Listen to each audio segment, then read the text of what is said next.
So this one is going to be orange is not a color. It is a state of the bourgeoisie. Does this work? Sad, clicker doesn't work. All right. So orange is not a color. It is the state of the bourgeoisie. In this beautiful and well-crafted presentation and well-researched, I will be explaining to you why orange is in fact a fictitious element used by the bourgeoisie to placate the middle class. In this presentation, we will be doing just that, if I can get my slides to work. All right, quick disclaimer. This presentation is meant to be satirical and it likely contains false information for the sake of entertainment and educational purposes. The content of this presentation should not be taken with any sense of authority or sincerity. We are merely examining how far you can take an irrational argument if you're determined enough. The reason I do these is because it's great to see how misinformation is used, but it's also great to see how valid information is used to create unethical ends and honestly to create extremism. How is this unethical? That is the reason approved by CL&L. I find this reason lame. Orange is not a color, and you cannot prove me otherwise. No, wait, I need a picture of that. There will be pictures later on. We'll have time for questions later on as well. All right, so let's do the table of context first. Let's get into it. First off, we'll talk about the history of oranges, the fruit, and how that pertains to the etymology of orange as in the word. We will talk about the science of the colors in general, and why orange should not be considered part of our vocabulary for colors.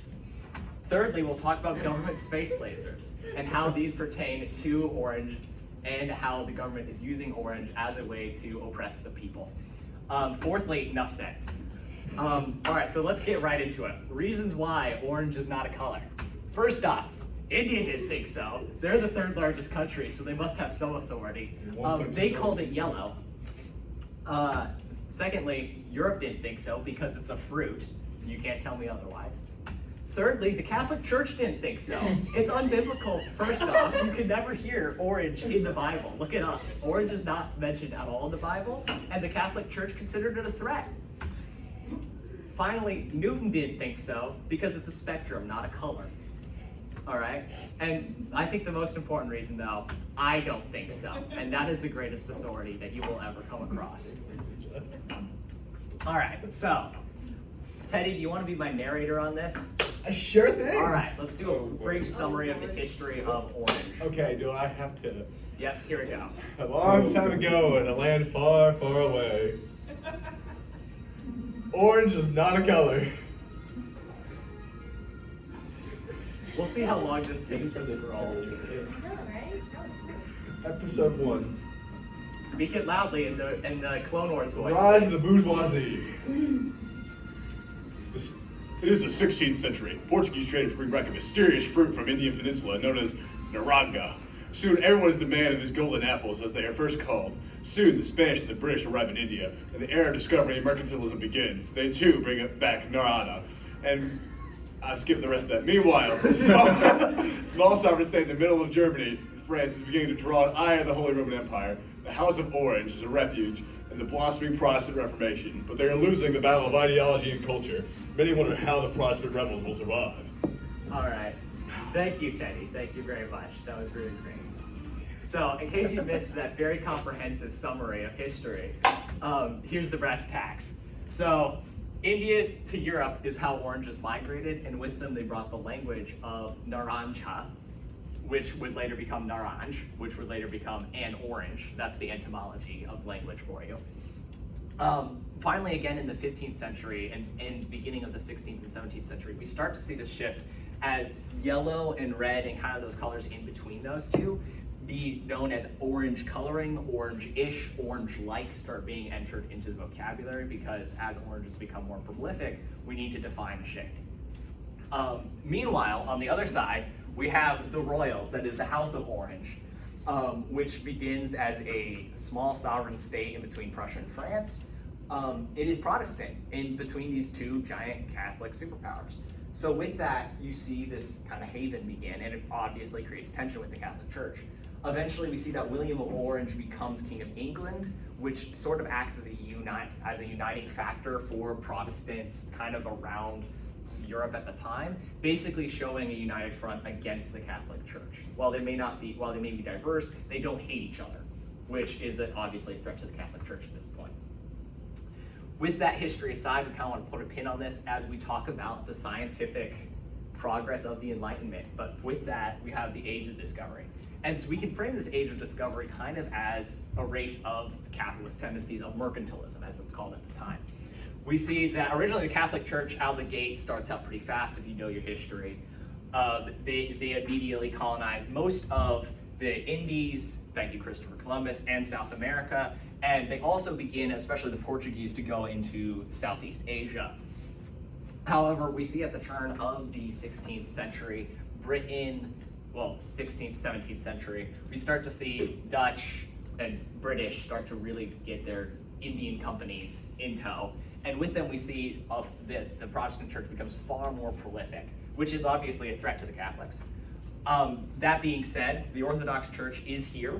They don't do much, and we'll get back on them for a little bit. But we see that eventually the Protestants are winning this economic conflict. And so with that, we see a great time of Protestant thought.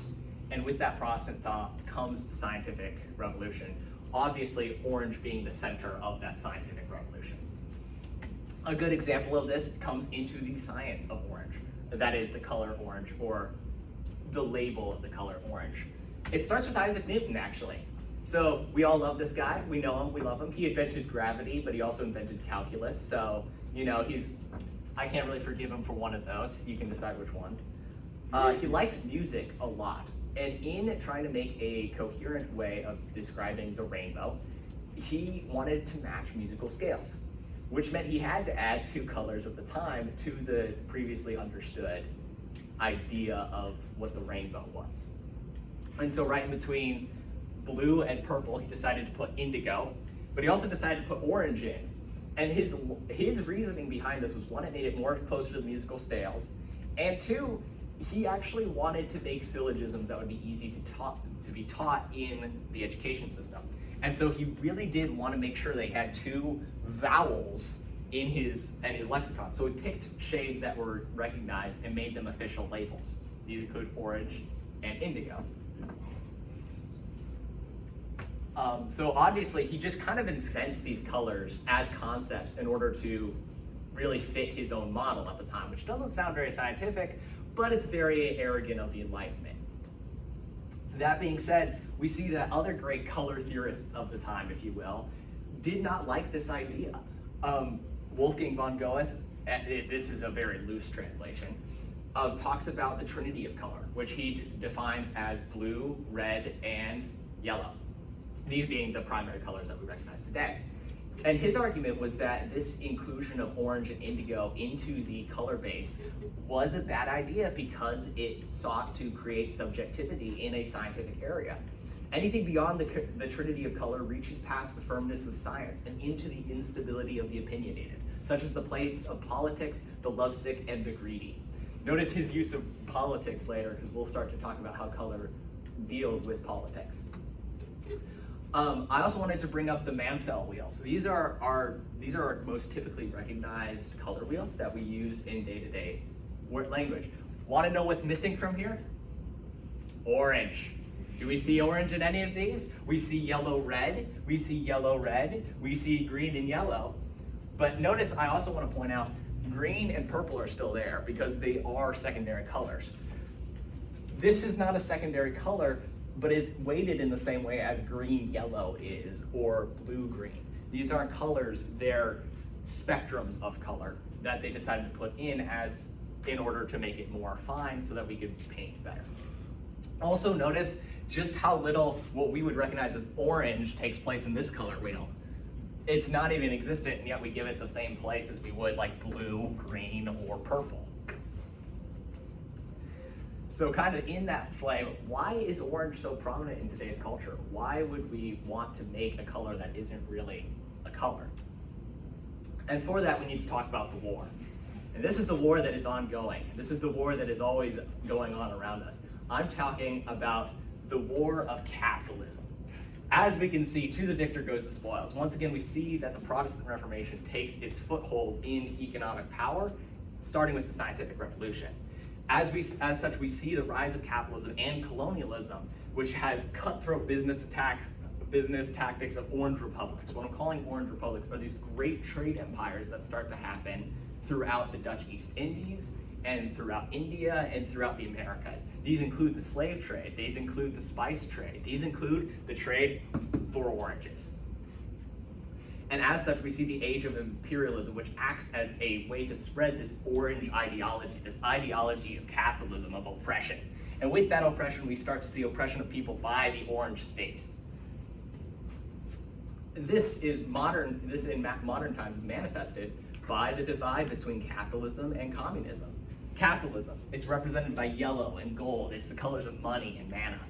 Meanwhile, communism has taken the opposite way. It is the color of red, the blood of the oppressed. What is the middle ground between these? It is orange. But the only one that wins when there's a middle ground is the capitalist state that is already present. And so the yellow capitalists decide to perpetuate this myth of the middle class. And in doing so, they seek to appease those that are being oppressed, whose blood is being spilt. So with that, we see that this myth of the middle class is perpetuated. As this famous thinker used to think, orange is a tool by which the capitalist bourgeoisie seek to appease the proletariat. Like the myth of the middle class, these ideas of there being a common place between yellow and red is a myth which the system uses to drug its inhabitants. This great thinker is none other than me. So from there, we start to consider orange in modern times is now a symbol of industry, but it's also a symbol of oppression and destruction. I mean, we see it in industry by these construction signs, road work ahead. Of course, road work ahead. It does. Do you see this man with his safety shirt? Orange is now a color for safety. It binds us. Does this man look happy? I think not. And not only do we see it as a way to alert people of the constraints, we also see it as a tool of oppression. I am talking about Agent Orange right now. Agent Orange is, of course, a herbicide used to perpetuate the capitalist agenda of deforestation in Vietnam. Not only that, but we see government space lasers used throughout, and guess what color these lasers are? Yellow. Orange. They are orange. And so we see that orange is not only an ideological tool for oppression, but it has become a physical tool as well.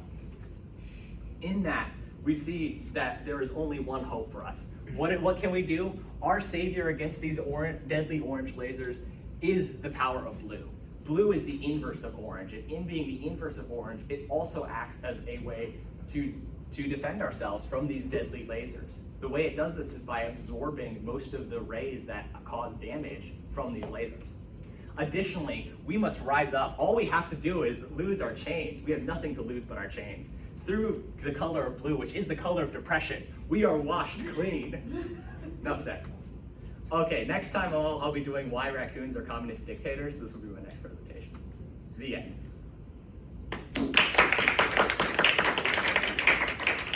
Yes, questions. I got 3 questions for you. All right, what? One, did the slides progressively get redder as we went on? Yes. Okay. Okay, and by the way, that's another point that I wanted to bring up.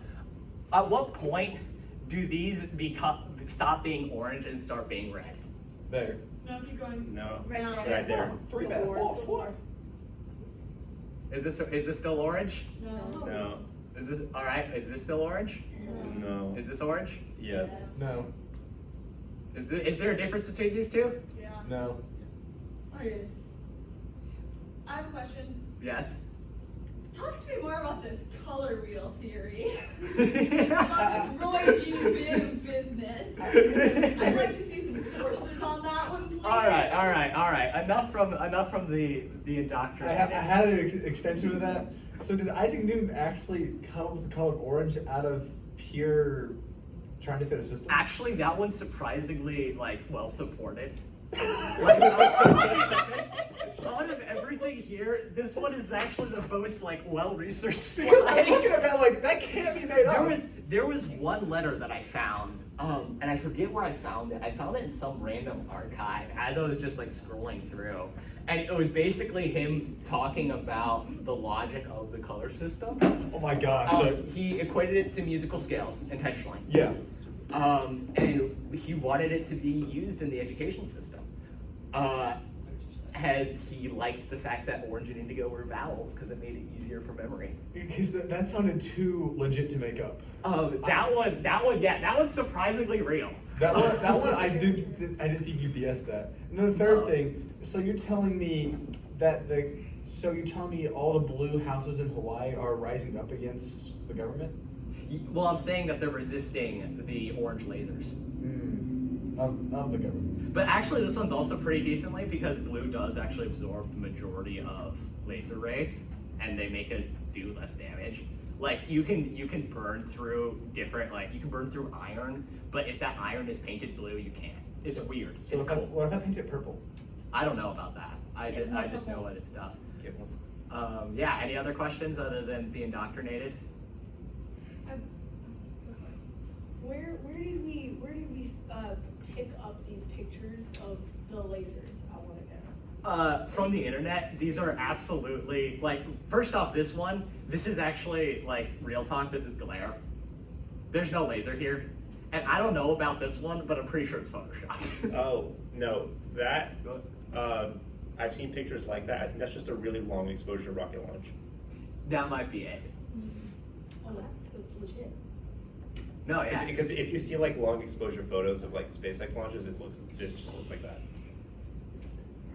Also, the slides getting progressively redder was one of my favorite parts of this because it's slowly. I know. Oh, yeah. I know something like that's yellow. Also, yeah, there's this slide. Lame. You're lame. Is that the same red that the slides become later on? Yes, I intentionally tried to keep it subtle, because there's that red. Yeah. But we see it invert as it gets deeper and deeper. Because I keep that orange, this orange right here, is the same as the beginning slide. Wait, can you keep going back? So as we keep going, it's still that same orange on the little bobbles. Which further helps it be yellow. It's still orange. It's still that orange. But see, it's not really orange, it's just yellow by that point. So is that raccoon perpetuating the system of color? We'll talk about that later. Wait, This is going to be my next presentation. For those that did not attend, the Earth is not flat; it's hollow. I just keep doing these presentations because they're funny, and Inaccurate and educational. to see and to see what CL and L will let me get away with. Amen. But yeah, did you have a question?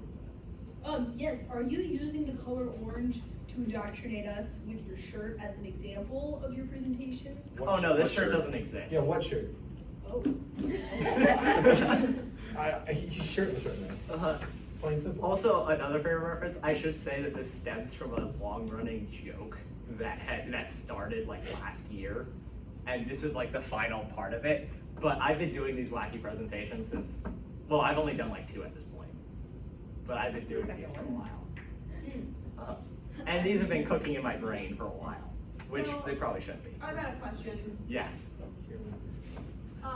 The dearly beloved Whataburger, incredibly orange facility. Yes. I'd like you to speak on that, please. All right. Well, I think there's something to be said for what does Whataburger serve? Burger. Burger. And what is their end goal in selling burger? Money, capitalism. And how do they do this? By appeasing the working class. By selling cheap burger. And by selling cheap burger, they immediately are appeasing the middle class, or what is left of the middle class, or what they would like to think of as the middle class. When really we are just the proletariat, and we are given food that is unnourishing for our bodies, but make us better as workers. Like oranges? They're protein heavy. It's all bun. You can't really get much vegetables. And they serve it with caffeinated beverages, which, as we all know, caffeinated beverages you should never be drinking at all. What's in that bottle? Coffee. Yeah, no. That's the other thing. Can you go back to that third slide? Which one? I want to hear more about the Slide number government 3. lasers. Here, wait. I guess I gotta take a picture of that for reasons.